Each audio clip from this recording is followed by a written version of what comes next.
shall we? It's a beautiful Wednesday morning here in the heart of Port Harcourt, and I am your host, Austin Precious Chidima. Today we'll be breaking down news to your understanding, and that's what we do on the newspaper review here at Staff TV. And with me, I have one of the best newspaper analysts in town, and his name is Mr. Prosper. Mr. Prosper, it's nice to meet you today. The pleasure is all mine. Yeah. Mr. Prosper, how do you see the weather today? The weather is calm. The weather, in as much as it's a little bit hot this morning, but it's all good. At least it's not raining. It's not good. Some of us are not going to be bothered about our laundry that will be outside, about the rain drenching it and all that. So, well, before we dive into the newspaper for today, a lot has happened within the week. We could see Regina Daniels and her husband's conflict with the fact that her brother has been released. And also, for those who haven't seen the video, a lot happened yesterday with Wike and the military personnel who stood his ground to prove that integrity always comes first if you know your rights. And that is one thing I would always appreciate and remind we the Nigerians to always know our rights and stand for it. That at the end of the day, no matter the situation, the law will always be the law. Now, back to the newspaper for today. We have the Guardian newspaper. Amechi Ezekwesili asks Nigerians to hold politicians accountable, urge electoral system overhaul. Now, this can be seen in page 3 of the newspaper. Senate rebukes NNPC, rejects explanation on unaccounted 210 trillion naira. Ambitious legal battle stir, PDP convention threatens 2027 prospects. Now, this can be seen in page 6 of the newspaper. FG may suspend planned CGT over market concern. Now, this can be seen in page 3 of the newspaper. Wike, military officers fawn over disputed FCT property. Now, this can be seen in page 30 of the newspaper. Genocide, Nigerians urge Tinubu to go harder on terrorists and bloodshed.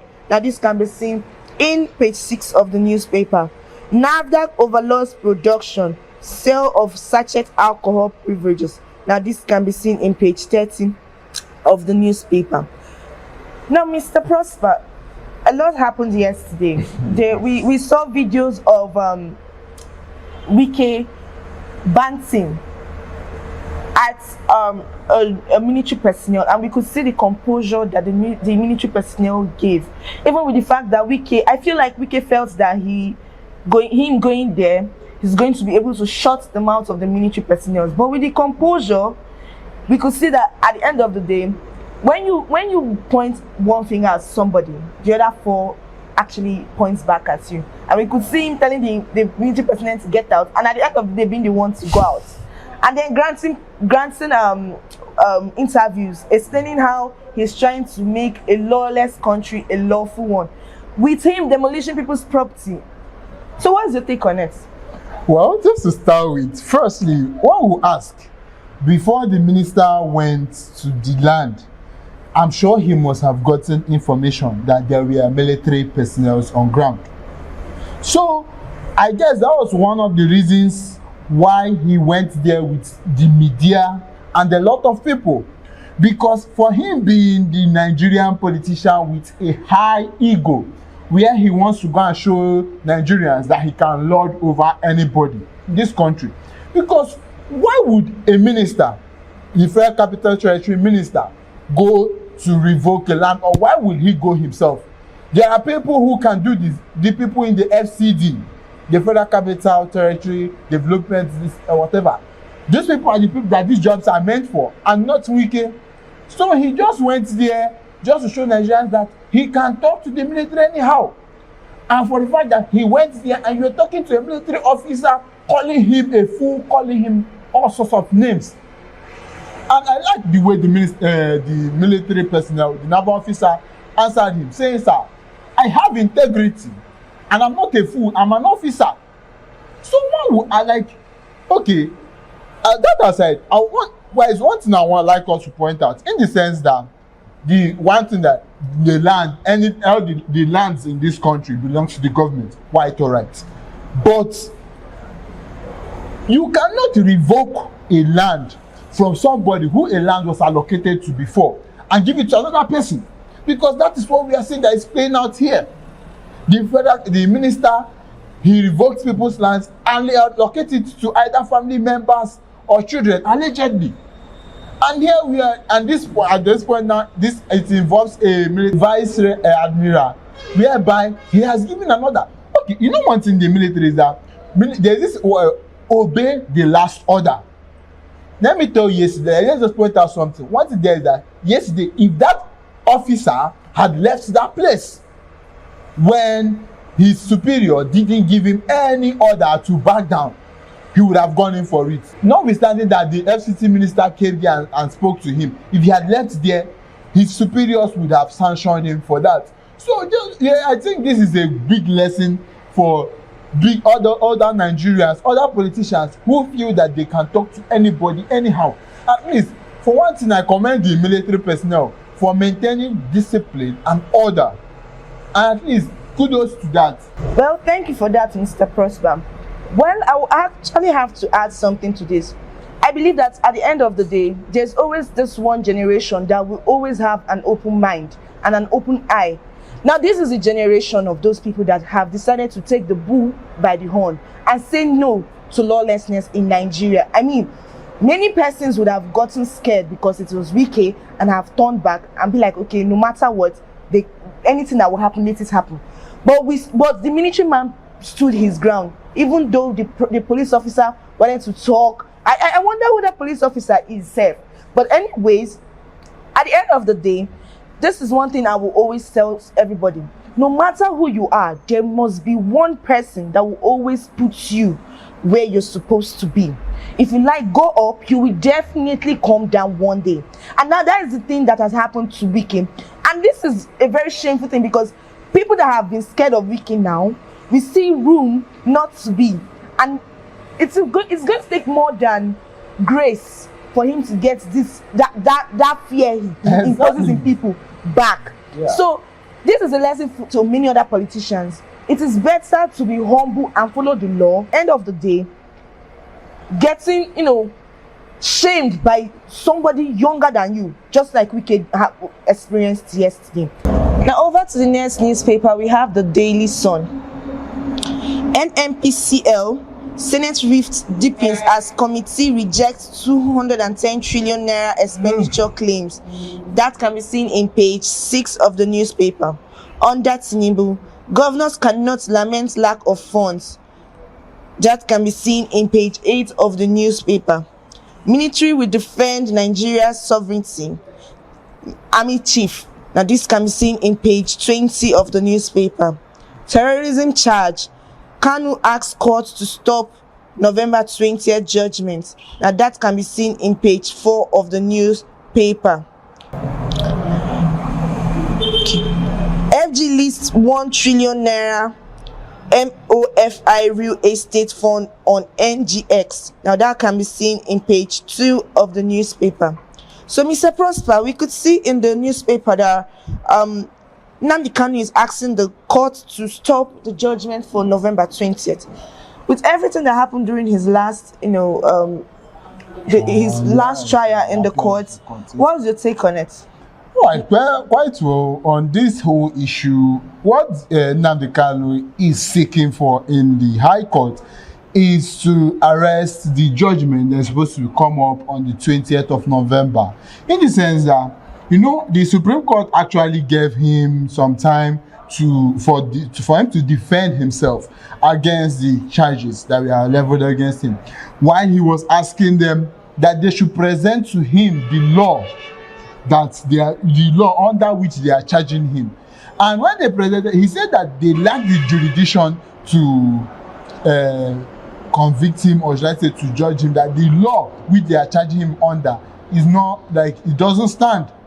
In the sense that sometime 2022, the High Court actually discharged and acquitted Nnamdi Kanu, and he was not released from the DSS custody. And after that, he is still being charged. This is a violation of his fundamental human rights. In the sense that a court has discharged someone, he's supposed to leave the DSS custody. before any other case goes up to the Supreme Court. But rather, he was still kept in this solitary confinement. And we can see earlier this week that he has sent out a letter through his legal advisor or his legal representative, Barrister Ejimako, to the President of the United States of America, Donald Trump, whereby he listed every charges that were leveled against him and also added since other atrocities or genocide that has happened in this country. So currently, what he's just seeking for is that judgment should not be passed on November 20th because they are charging him under a law that doesn't exist.